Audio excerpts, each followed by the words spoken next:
Hello， 大家好，我係及及爸。大家睇到呢個畫面，估唔估到我去咗邊度呢？冇錯啦，今日我又去咗鴻興音響揾阿瑾啊。今次過嚟有咩睇呢？阿瑾話我之前買嗰部愛唱點歌機非常好賣，但係都仍然有朋友覺得大部，有啲就覺得太細部。佢為咗應付呢班朋友，實施咗一個緊急應變措施，就係將愛唱呢個品牌嘅點歌機成個系列全個家族引入晒。今次一定會滿足到大家嘅需要。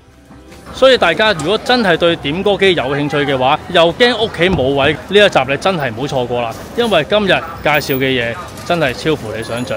一部點歌機原來大中細超細迷你都有啊！影片開始之前記得俾 like 訂閱同埋 share， 記得 follow 埋我個 IG 啊！我哋馬上去片。先講下交通先，大家可以喺福田口岸過關，搭4號線福民站轉7號線華強北站落車 D1 出口上地面。上咗地面之後，右手邊會係賽格通訊市場，向右直行大概2分鐘就會見到鴻興音響噶啦。我又揀落嚟啦，哇！個家族喺度，中細細中細細。上次我買嗰部係中啊嘛，呢個而家叫中號啦，而家叫中號啦，已經唔係叫大啦。攞啲水耳針照物啦，可以睇睇每部機個大細。好似呢部機就明顯嘅比較大啲啊，呢個控情水。咁啊睇下呢部，呢個就細咯，呢個細部，呢個仲細部，仲有一個細部嘅。咁啊，而家可唔可以介紹一下佢唔同嘅大細有啲咩明顯嘅出入啊？首先大嘅呢個咧就同樣呢個所有機咧，主要係主打家庭卡拉 OK， 但係咧佢仲可以攞出街，所有都有插電功能，全部都可以攞出街。係啊，平均都可以用5個鐘至8個鐘頭。個機部機嘅大細唔影響佢用嘅時間啊嘛，係唔影響，即係話佢入面電量係一樣嘅。係，哦，即係佢做出嚟嗰個預計用嘅時間就5至8個鐘頭咯。咁佢除咗大細唔同嘅分別之外，音色又點樣啊？大機梗個 base 重啲咯，佢 cover 嗰個面積大啲咯。有啲大家庭啊，或者係中意露營咧，就首選呢部大嘅啦。同埋呢個中號咧比較受歡迎，就最受歡迎都係呢個。最受歡迎都係我買嗰部。啲客人過嚟個個都係睇住呢部機嚟嘅。因為佢其實真係咧啱啱好，唔大唔細。係，又可以冚埋佢，跟住就可以收埋都得嘅。之後咧攞條孭帶就可以孭出街。啊，不如又示範下孭出街啊！冇錯啊，因為大部分嗰啲香港家庭咧，即係唔係好大個地方嚟嘅，咁啊呢部係最適合嘅。哇！你唔唱你收埋佢。即係你話如果露營嘅話，我寧願孭呢部啦，真係好老實，唔係話黑 sell。呢部機已經夠啦，係嘛？呢部點咩啊？阿瑾講得咁輕鬆，叫佢孭上身感受下先，重唔重啊？20磅。20零磅。係啊，10 kg 到。我啱孭一陣 OK 嘅，但係長期孭真係要行山嘅話咧，拉車仔咁大陣仗露營要唱 K 嘅話，何止拉車仔啊，揸車㗎啦！等我又試下先。哇！哇！犀利喎！哇！攞住呢部嘢唱 K， 去 busking 啊，差唔多呢部嘢。嗱，真係好老實呢部嘢，攞去唱 K， 你攞去露營嘅話唱 K 咧，實在係太過誇張。因為咧，我 prefer 咧去露營咧，大家都係靜靜地嘅，唔好搞到嘈喧巴閉。好啦，如果係呢部咧，呢部正常啲，呢部正常啲，放咩手袋啊？係啊，都好時尚啊！兩部大嘅同其他細嘅機身構造都有唔同嘅喎。好，之後就支咪咧，我見唔到支咪嘅，呢部嘅咪擺呢度嘅喎。我話呢支咪擺咗喺邊度？咁呢部機支咪喺邊度啊？睇唔到啊！睇得啦。呢兩個喇叭，喂，咪嚟㗎。呢度啦，係啊，一支。哇！呢部係啊，呢兩支咪插電嘅，擺落去就插嘅啦。即係唔可以俾小朋友見到喎，好好玩喎。好玩啊！但係呢兩支咪同隔離呢兩支有冇分別啊？有分別嘅喎。呢個咧插電位喺呢度嘅，係呢個觸點喺度。呢個咧就係喺個底度嘅，係啊，都係觸點嚟嘅，就唔係話用 Type C 啊或者需要插頭嘅。一插頭咧又容易鬆咁啊，係容易壞。我呢個擺內充，而且佢個功能一擺落去自己會熄個咪嘅，係係啊，自己熄咪，即係唔使特登去熄咪，係。好方便嘅呢個。我仲有除咗兩支咪插電擺放位置唔同之外，兩部大機都設有實體掣。實體掣最大嘅好處就係反應更加快，比 touchscreen 更加靈敏，唔使喺個屏幕上面撳，就唔會影響人哋唱歌啦。渦啦，個渦輪喺度夠咯，嗰個 reverb 呢個底高音 bass 全部喺度夠。另外最大嘅分別就係個屏幕可以左右擰啊，擺放嘅時候可以更有彈性，亦都唔使怕屋企西斜或者反光睇唔到啦。佢估佢唔到喎，隔離嗰部咧，隔離擰唔擰得啊？呢個擰得嘅，呢個都擰得嘅，即係大嗰兩部可以擰嘅。係啊，佢調轉佢嘛，幾方便喎。咁啊唔使驚西斜啊？點解驚西斜啊？因為咧你喺屋企通常咧你擺電視嘅位咧都係窗口隔離。咁咧，基本上你一西斜咧，你好難睇清楚個芒噶。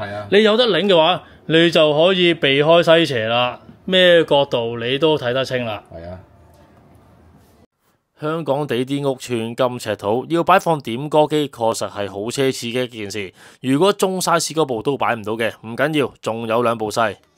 呢部加細碼令我諗起90年代小學時期老師孭喺身用嗰支咪，唔知大家知唔知我講緊邊隻啦？呢部啊比嗰款更加細部。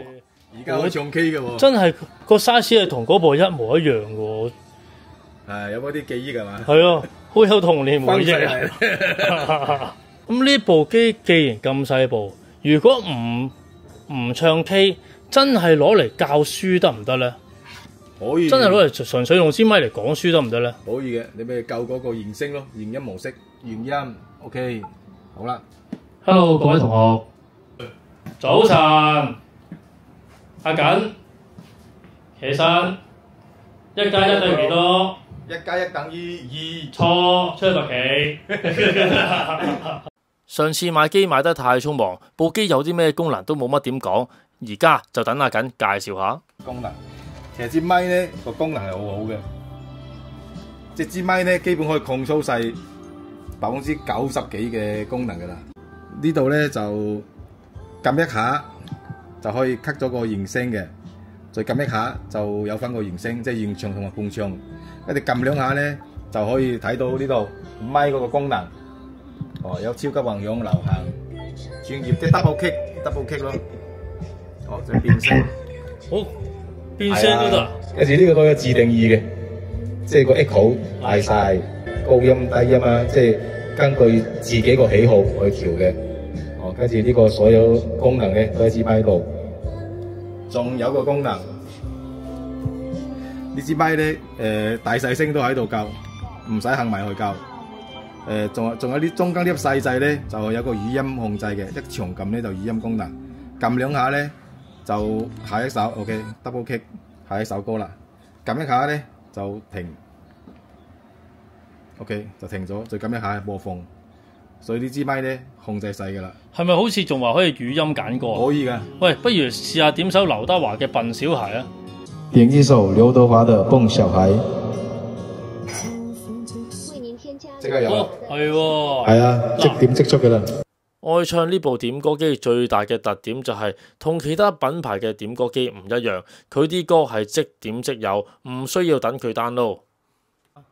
另外仲可以喺系統上面新增倉頡、速成、筆畫等等手機用開嘅輸入法，絕對方便啲唔識用注音又唔想用手寫嘅朋友啊！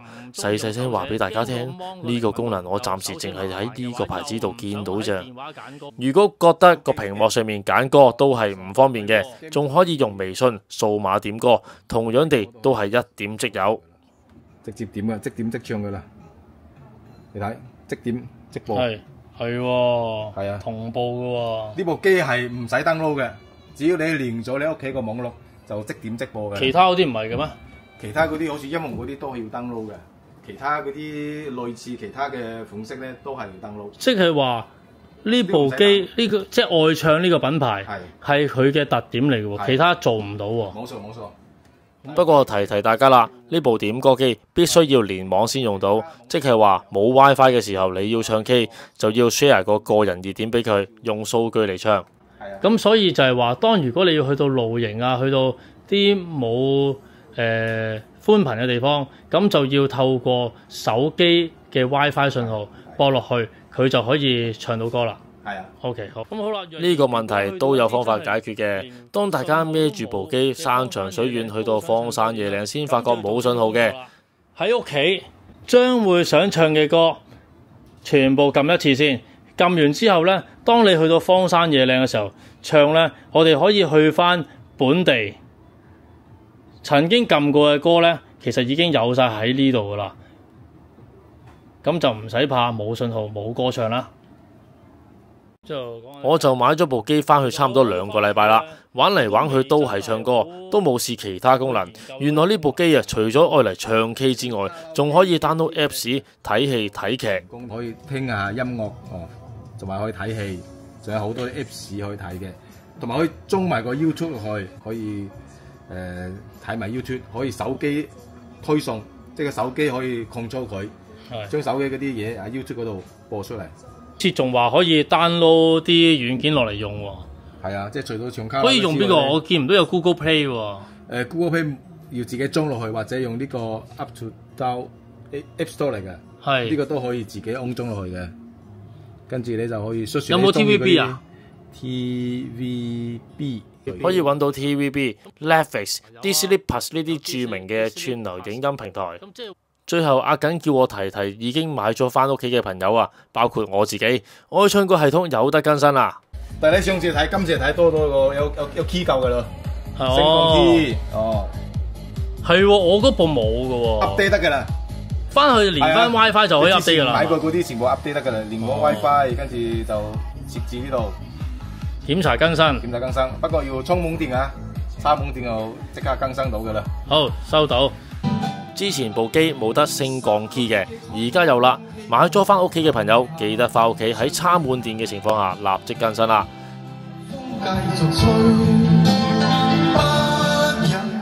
唔係親眼見識到啊，我都唔知道原來阿緊都係唱得之人。今集嘅分享就嚟到呢度啦。我諗大家對愛唱呢個品牌都有豐富嘅認識㗎啦，有興趣嘅朋友快啲過嚟紅興音響揾阿緊，我哋下集再見啦，拜拜。